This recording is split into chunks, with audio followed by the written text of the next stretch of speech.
firman Tuhan, Shalom Bapak Ibu yang dikasihi oleh Tuhan, selamat pagi.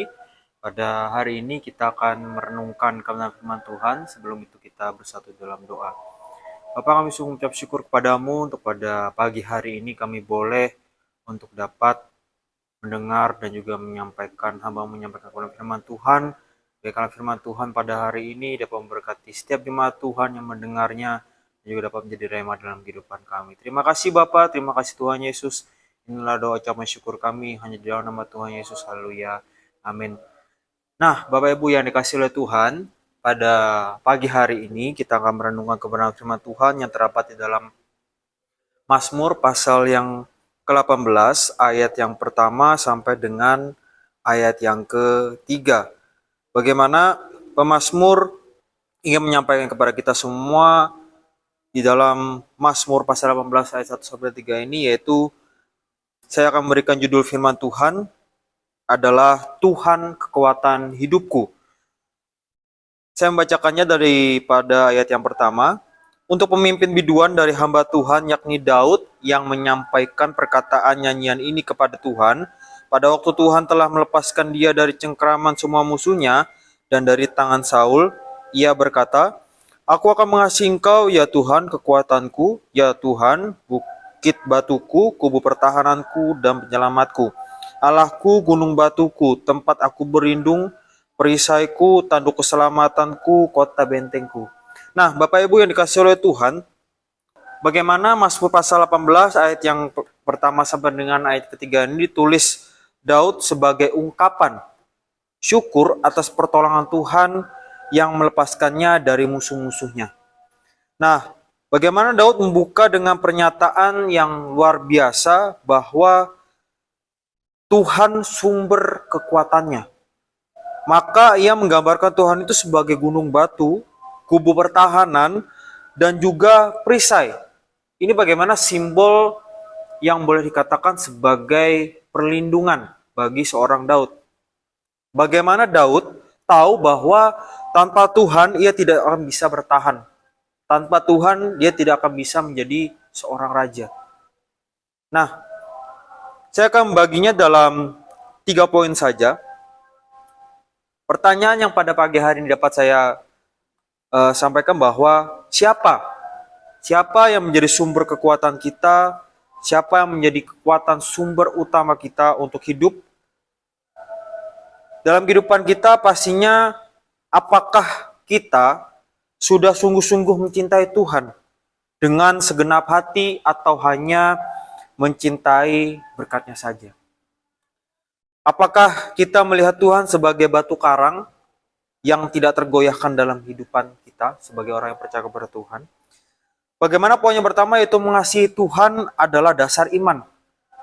Daud berkata bahwa aku mengasihi Engkau, ya Tuhan kekuatanku. Bagaimana di sini adanya iman, adanya kepercayaan dari seorang Daud adalah sejati, kepercayaan yang sejati yang dinyatakan oleh seorang Daud. Bukan hanya sekedar ungkapan semata saja, tetapi ini adalah ungkapan yang bisa dikatakan dia beriman bahwa Tuhan itu menjadi tempat perlindungannya dan juga kubu pertahanannya. Nah, bagaimana Tuhan adalah kekuatan dan perlindungan yang sejati. Dalam ayat kedua di situ dikatakan bahwa ia berkata, Aku mengasihi Engkau, ya Tuhan, kekuatanku. Ayat ketiga yaitu, ya Tuhan, bukit batuku, kubu pertahananku dan penyelamatku. Ini adalah pernyataan yang sangat-sangat luar biasa. Bagaimana Daud menggambarkan Tuhan itu sebagai gunung batunya, pertahanannya.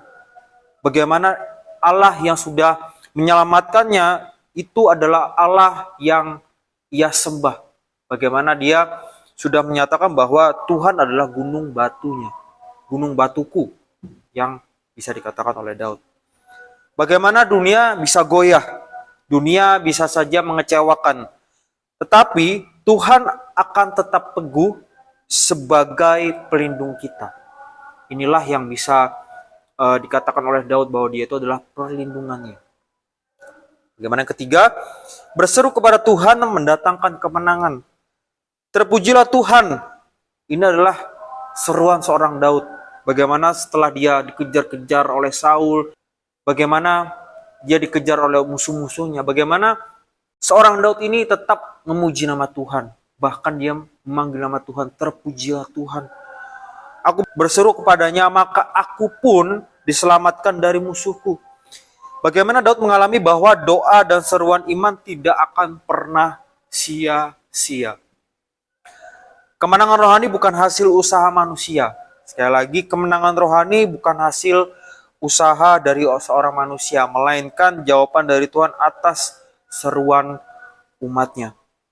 Nah, apa yang bisa dapat kita simpulkan dari Mazmur pasal 18 dari ayat pertama sampai dengan ayat 3 ini, bahwa kita sebagai orang percaya kepada Tuhan harus hidup beriman, harus dilandasi oleh kasih kepada Tuhan. Tuhan adalah sumber kekuatan kita dan perlindungan sejati dalam segala kehidupan kita, dalam segala keadaan kita. Bagaimana doa, seruan iman kita akan mendatangkan pertolongan serta kemenangan dari Tuhan. Inilah yang bisa saya simpulkan melalui ketiga poin atau ketiga ayat yang kita sudah baca dan juga sudah kita renungkan pada pagi hari ini. Mari kita sebagai orang sudah percaya kepada Tuhan, bahwa kita percaya bahwa Tuhan kekuatan hidupku. Amin. Amin. Firman Tuhan pada pagi hari ini kita mau bersatu dalam doa. Bapak, kami sungguh mengucap syukur kepadamu ya Tuhan, untuk pada pagi hari ini kami boleh merenungkan kebenaran firman Tuhan yang telah hamba-Mu sampaikan. Biarlah Tuhan menjadi kekuatan hidup kami, menjadi benteng hidup kami, dan juga perlindungan yang kekal bagi kehidupan kami ya Tuhan. Kami serahkan pada pagi hari ini kehidupan kami ke dalam tangan Tuhan. Biarkanlah Tuhan yang menjaga kami, melindungi kami, dan memberkati kami dalam kehidupan kami sebagai orang percaya kepada Tuhan. Terima kasih Bapa, biarkan Roh Kudus-Mu dalam melekat dalam kehidupan kami, dan juga biarkan Roh Kudus-Mu tetap menuntun kehidupan kami. Terima kasih Bapa yang baik, terima kasih ya Tuhan. Inilah doa ucapan syukur kami. Kami perlaskan doa kami ini hanya di dalam nama Tuhan Yesus. Kami berdoa dan mengucap syukur. Haleluya. Amin.